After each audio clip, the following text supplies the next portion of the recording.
बिस्मिल्लाहिर्रहमानिर्रहीम। Genetic code के बारे में हम आज पढ़ेंगे। जेनेटिक कोड होता क्या है, हम इसे कैसे डिफाइन करते हैं।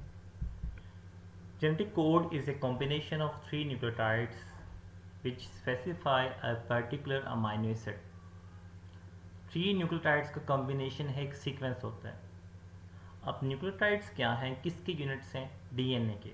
डीएनए बहुत से न्यूक्लियोटाइड से मिलके बना होता है। मैसेज है जो सेल के अंदर, तमाम इंस्ट्रक्शंस कहाँ होती हैं? सेल के न्यूक्लियस में, क्रोमोसोम्स के ऊपर, जीन्स के पास। और जीन्स क्या हैं? These are the segments of DNA. और वो सेगमेंट्स ऑफ डीएनए किस चीज़ के मिलके बने होते हैं? बहुत से न्यूक्लियोटाइड से। वो मैसेज है डीएनए के पास किस फॉर्म में है? न्यूक्लियोटाइड्स की फॉर्म में। अब वो 3 न्यूक्लियोटाइड्स का जो मैसेज है, उस मैसेज के अकॉर्डिंग क्या बनाता है सेल? अमाइनो एसिड्स बनाता है। और अमाइनो एसिड्स मिलके क्या बनाते हैं? प्रोटीन्स बनाते हैं। According to central dogma theory, आपको पता है डीएनए से मैसेंजर आरएनए का बनना, और मैसेंजर आरएनए से क्या बनती हैं? प्रोटीन्स बनती हैं। सबसे पहले आपको पता होना चाहिए व्हाट इज कोडोन और एंटी कोडोन क्या होता है। कोडोन क्या होता है? मैसेंजर आरएनए के ऊपर जो न्यूक्लियोटाइड्स का सीक्वेंस होता है, उसे क्या कहते हैं? कोडोन कहते हैं। एंटी मीन्स ऑपोजिट, कोडोन के ऑपोजिट। अब कोडोन के ऑपोजिट कौन वर्क करता है? Transfer RNA.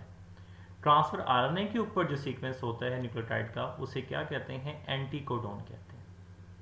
कोडोन किसकी कॉम्प्लीमेंट्री होता है? न्यूक्लियोटाइड डीएनए के, क्योंकि डीएनए से क्या बनना है? मैसेंजर आरएनए बनना है। डीएनए के कॉम्प्लीमेंट्री ऑपोजिट जो न्यूक्लियोटाइड सीक्वेंस होता है, वो किसके पास होता है? कोडोन के पास। जबकि एंटी कोडोन, एंटी ऑपोजिट, किसके ऑपोजिट होगा? कोडोन के ऑपोजिट। मतलब इसके पास जो न्यूक्लियोटाइड का सीक्वेंस होगा, वो किसके ऑपोजिट होगा? कोडोन के ऑपोजिट होगा। कोडोन क्या करता है? It determines the position of amino acid. Messenger RNA एक चेन है, उसके पास बहुत सी न्यूक्लियोटाइड्स हैं, और वो न्यूक्लियोटाइड्स बताते हैं कि अमाइनो एसिड्स की पोजीशन क्या है। मतलब पहले ये अमाइनो एसिड होगा, फिर ये अमाइनो एसिड होगा। इस पोजीशंस को डिटर्मिन करता है कोडोन।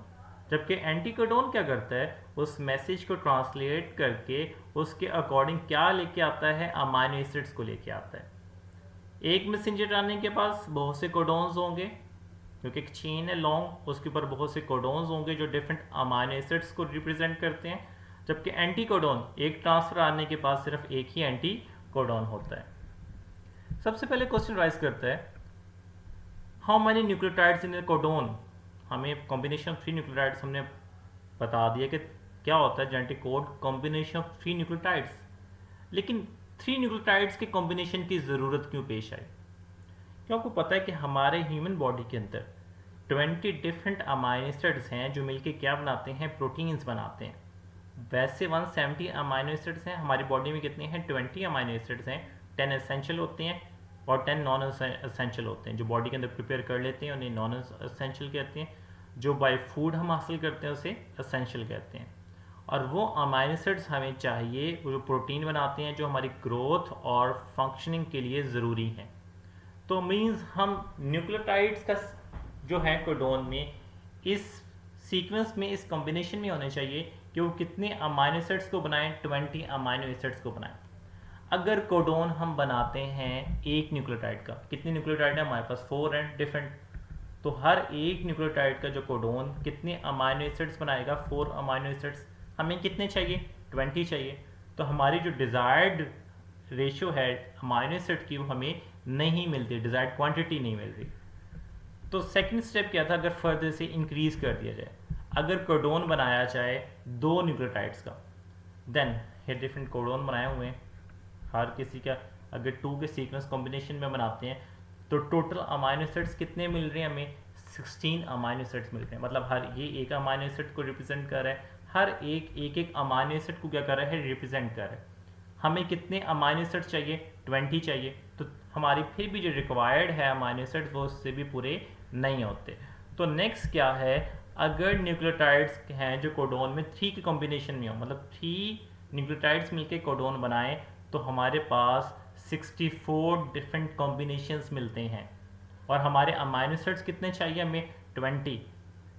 ये देखिए, अगर हमने क्या करना है इसमें, एक न्यूक्लियोटाइड एक साइड पे लिख लेने हैं, ये एक साइड पे लिख लेने हैं, और यहाँ इस तरह आपने थर्ड लेटर अपने इस तरह इस साइड पे लिख लेने हैं। वन बाय वन हमने क्या करने से मिलाना है, पहले यू इसको इससे मिला के फिर बारी बारी इन चारों से, ठीक है, you you you you you see इस तरह, फिर इससे इसकी बारी आएगी यू सी ये चारों, फिर यू ए ये चारों, फिर यू जी, फिर ये चारों। इस तरह तमाम जो कॉम्बिनेशंस हैं वो मिलके क्या बनाते हैं, डिफरेंट किस्म के अमाइनो एसिड्स बनाते हैं। अब हमारे पास जो अमाइनो एसिड्स चाहिए वो कितने चाहिए, 20, लेकिन कॉम्बिनेशंस हमारे पास कितने आ गए, 64। जितने हमें चाहिए थे उससे भी ज़्यादा हमें यील्ड हो रहे हैं।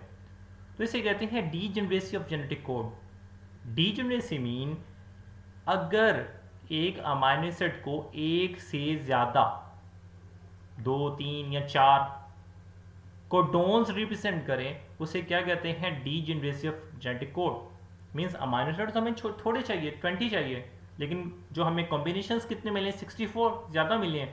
तो क्या होता है कि कुछ अमाइनो एसिड को एक से ज़्यादा कोडोन रिप्रेजेंट करते हैं, उसे कहते हैं डीजेनरेसी ऑफ जेनेटिक कोड। और डिफरेंस हमेशा कहाँ होता है, उसके थर्ड पोजीशन पे होता है। फॉर एग्जांपल ये देखेंगे कि अगर हम यहाँ देखें, अगर देखें सी यू यू सी यू, अभी यहाँ थर्ड पोजीशन पे चेंज है, इधर यू लग गया, इधर सी है ए जी, लेकिन अमाइनो एसिड कौन सा रिप्रेजेंट कर रहे हैं, ये ल्यूसीन ही कर रहे हैं। तो इसे कहते हैं डीजेनरेसी ऑफ जेनेटिक कोड कहते हैं।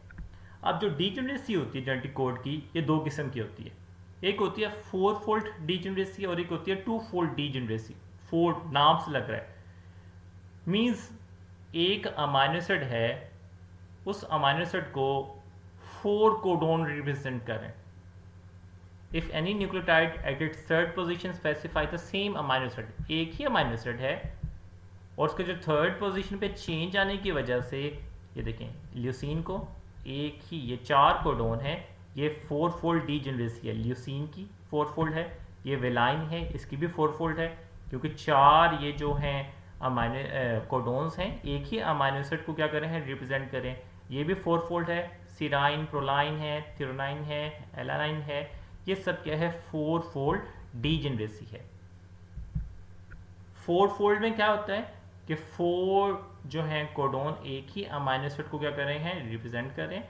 2 फोल्ड में क्या होगा, दो किस्म के कोड एक अमाइनो एसिड को क्या कर रहे हैं, सेम रिप्रेजेंट कर रहे हैं। If only 2 of 4 nucleotide, 4 nucleotides हैं उसमें से सिर्फ 2 हैं थर्ड पोजीशन पे चेंज हो और एक ही अमाइनो एसिड को रिप्रेजेंट करें, उसे कहते हैं 2 फोल्ड डीजेनरेसी कहते हैं। फॉर एग्जांपल याद रखें सिराइन में AGU AGC ये 2 है, मतलब ये दोनों कोडोन एक ही अमाइनो एसिड को रिप्रेजेंट कर रहे हैं, या नीचे भी 2 कोडोन हैं एक ही अमाइनो एसिड को क्या कर रहे हैं, रिप्रेजेंट कर रहे हैं। तो ये भी क्या है, 2 फोल्ड डीजेनरेसी। 2 कोडोन एक अमाइनो एसिड को 2 फोल्ड डीजेनरेसी, 4 कोडोन एक अमाइनो एसिड को 4 फोल्ड डीजेनरेसी। इसके बाद है कंफर्मेशन ऑफ ट्रिपलेट कोड। अब इस ट्रिपलेट कोड को कंफर्म किया कुछ साइंटिस्ट थे, मार्शल नाइडनबर्ग था, फिलिप लीडर है, हरगोबिंद खुराना थे। कैसे कंफर्म किया कि ट्रिपलेट कोड ही होता है। तमाम जो 64 कोडोन्स हैं आर्टिफिशियल मैसेंजर आरएनएस बनाए, मैसेंजर आरएनए के पास मैसेज था अमाइनो एसिड्स का, उन मैसेंजर आरएनए को एक सेल फ्री सिस्टम में रखा गया, मतलब इन लेबॉर्ट्री प्रिपेयर किए गए।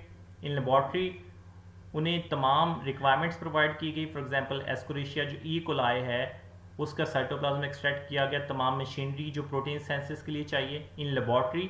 जब मैसेंजर आरएनए प्रोवाइड किया गया तो मैसेंजर आरएनए के अकॉर्डिंग क्या बनी, प्रोटीन्स बनी। फॉर एग्जांपल सबसे पहले उन्होंने यूरासिल जो है पॉली यू न्यूक्लियोटाइड्स यूज़ किए थे, बहुत से यू न्यूक्लियोटाइड्स के सीक्वेंस यूरासिल के। तो यूरासिल के जब उन्होंने देखा कि जो भी न्यूक्लियोटाइड 3 कॉम्बिनेशन न्यूक्लियोटाइड्स हैं वो मिलके क्या बना रहे हैं, यू यू यू का फिनाइल एलानीन बना रहे हैं। एक अमाइनो एसिड है यू यू यू, किसको रिप्रेजेंट करते हैं, फिनाइल एलानीन को। इस तरह इन्होंने डिफरेंट कॉम्बिनेशंस को क्या किया, उन्होंने टेस्ट किया कि ये न्यूक्लियोटाइड का सीक्वेंस इस अमाइनो एसिड को क्या करता है, रिप्रेजेंट करता है। Initiation code, initiation mean start.